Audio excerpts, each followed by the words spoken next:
Hello everyone, আসসালামু আলাইকুম। জান্নাতুল cooking ওয়ার্ল্ডের আরেকটি নতুন ভিডিও নিয়ে আবারও আজকে আপনাদের সামনে হাজির হলাম। আর আজকের রেসিপি হলো কাকরোলের ভর্তা। এখন তো কাকরোলের সময়, আর কাকরোল দিয়ে অনেক রকম রান্না করা যায়। বিশেষ করে কাকরোল ভাজা প্রায় অনেকেরই খুব পছন্দের, কিন্তু কাকরোলের ভর্তা কি কেউ কখনো বানিয়ে খেয়েছেন? আজকের পর্বে থাকছে কাকরোলের দারুণ মজার ভর্তা রেসিপি। আশা করছি আপনাদের সবার খুব ভালো লাগবে। তো চলুন রেসিপিটি শুরু করা যাক।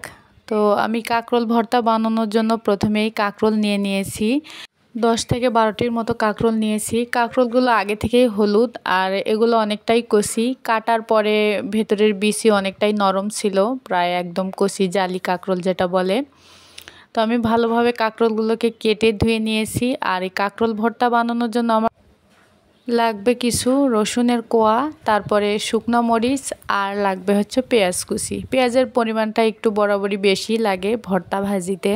তো যাই হোক, আমি ভালোভাবে কেটে ওপরে যে একটা কাঁটাযুক্ত অংশ থাকে, তো ওইটা আমি ভালোভাবে চেঁচে কেটে মাঝখান দিয়ে ফালি করে নিয়েছি।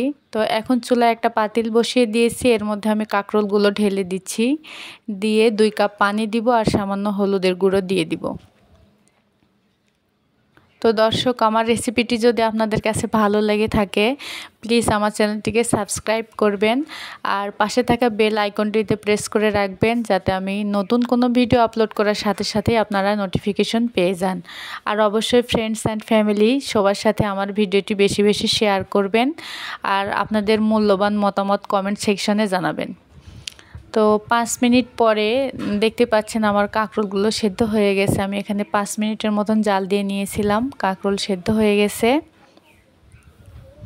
তো কাঁকরোল সেদ্ধ হওয়ার পরে আমি একটা ডালায় ঢেলে নিয়েছি, ছিদ্রযুক্ত জালিতে ঢেলে পানিগুলো ফেলে দিয়েছি। আর চুলায় একটা ফ্রাই প্যান বসিয়ে দিয়েছি, আর ফ্রাই প্যানে সামান্য পরিমাণে আমি তেল দিয়ে দিচ্ছি, সরিষার তেল। অবশ্যই এখানে সরিষার তেল ব্যবহার করার চেষ্টা করবেন, তাতে ভর্তার ফ্লেভার এবং স্বাদটা অনেক ভালো আসবে। তো এরপরে আমি সেদ্ধ করে রাখা কাঁকরোলগুলো আমি দিয়ে দিচ্ছি। আর এখানে পুরোপুরি সেদ্ধ করার দরকার নাই, কারণ তেলের মধ্যেও অনেকটা সময় ধরে ফ্রাই করতে হবে। প্রায় 10 মিনিটের মতন একটু হালকা ব্রাউন কালার করে ভেজে নিতে হবে। তো এর মধ্যে অনেকটাই সেদ্ধ হয়ে যাবে। পানি দিয়ে সেদ্ধ করার সময় অতটা বেশি পুরোপুরি গলিয়ে ফেলার দরকার নাই। তো দেখুন আমি কীভাবে ভেজে নিচ্ছি। এই যে আমার ভাজা সম্পূর্ণ শেষ। এরপরে আমি একটু হালকাভাবে নেড়েচেড়ে দিয়ে আমি এখন চুলাটা অফ করে রেখে দিব ঠান্ডা হওয়ার জন্য। আর এইভাবে কিন্তু কাঁকরোল ভেজে খেতেও অনেক মজা লাগে। আপনারা চাইলে অবশ্য বাসায় একবার ট্রাই করতে পারেন, খেয়ে দেখতে পারেন। তো আমি চুলা থেকে নামিয়ে নিয়েছি একটা প্লেটে ঠান্ডা হওয়ার জন্য। আর ওই একই প্যানে আমি সামান্য পরিমাণ আবার তেল দিয়ে দিচ্ছি, সরিষার তেল। তেলটা একটু গরম হয়ে এলে আমি তার মধ্যে দিয়ে দিব কয়েকটা রসুনের কোয়া, তারপরে আমি দিয়ে দিব পেঁয়াজের পরিমাণটা একটু বেশি ব্যবহার করতে হবে। আমি আগেও বলেছি, এখনও বলছি, কারণ পেঁয়াজ যে কোনো ভর্তার স্বাদ বাড়িয়ে দেয়। পেঁয়াজ এবং মরিচ, ঝালের পরিমাণটা। তো পেঁয়াজের কালারটা একটু হালকা ব্রাউন কালার হয়ে এলে তার মধ্যে আমি দিয়ে দিচ্ছি শুকনো মরিচ আগে দিলে পুড়ে যেতে পারে, তো ওই কারণে আগে দেইনি। তো এখন আমি পেঁয়াজ রসুনের সাথে ভালোভাবে নেড়ে চেড়ে নিচ্ছি ভাজার জন্য। তো পেঁয়াজটা ভাজা শেষ। পেঁয়াজটা একদম বেরেস্তার মতন করে আমি ভেজে নেব না, হালকা একটু নরম হয়ে এলে, একটু বাদামি কালার হয়ে এলে আমি তুলে নিচ্ছি। আর হ্যাঁ দর্শক, আপনারা অবশ্যই বাড়িতে একবার হলেও এই ভর্তাটা ট্রাই করে দেখবেন। যাদের কাঁকরোল খাওয়ার অভ্যাস নাই তারাও এর ফ্যান হয়ে যাবেন। তো আপনারা অবশ্যই একবার বাড়িতে বানিয়ে দেখবেন এভাবে। আর আমার রেসিপি পুরোপুরি ফলো করে বাসায় একবার এভাবে বানিয়ে খেলে এর স্বাদ সারা জীবন মুখে লেগে থাকবে।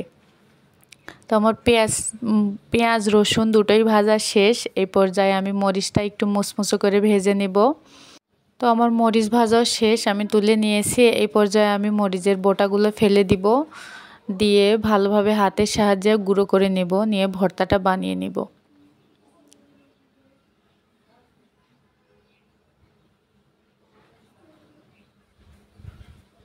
তো আমি একটু লবণ দিয়ে দিচ্ছি, লবণ পরেও দেওয়া যাবে, আগে দিলে হয়তো বা যদি লবণ বেশি হয়ে যায় তাহলে ভর্তার স্বাদটা একদমই ভালো লাগবে না। অনেকেই আবার কাঁকরোল সেদ্ধ করার সময়ও লবণ দিতে পারেন, তো আমি আগে দেই নাই যেহেতু, সেজন্য এখন একটু বেশি পরিমাণে দিলাম। এখন দেওয়ার পরে অবশ্য পরে আর একটু লেগেছিল লবণ।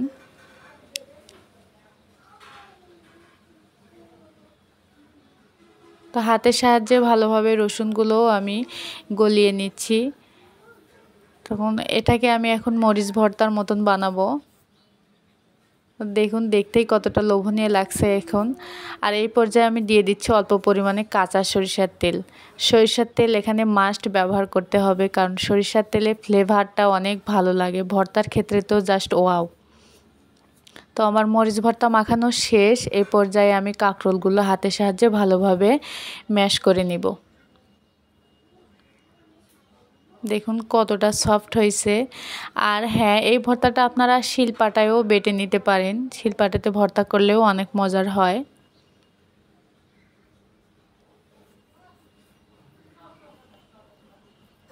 তো আমার ভর্তাটা মাখানো প্রায় শেষের দিকে, আমি হাতের সাহায্যে ভালোভাবে মাখিয়ে নিচ্ছি।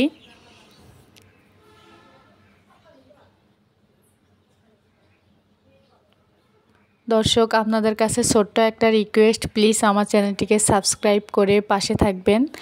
আর ভিডিওটি যদি ভালো লেগে থাকে অবশ্যই একটি লাইক দিবেন। আর আপনাদের মূল্যবান মতামত কমেন্টে জানাবেন। দেখুন আমার ভর্তাটি কতটা লোভনীয় হয়েছে, কাঁকরোলের ভর্তা মজাদার।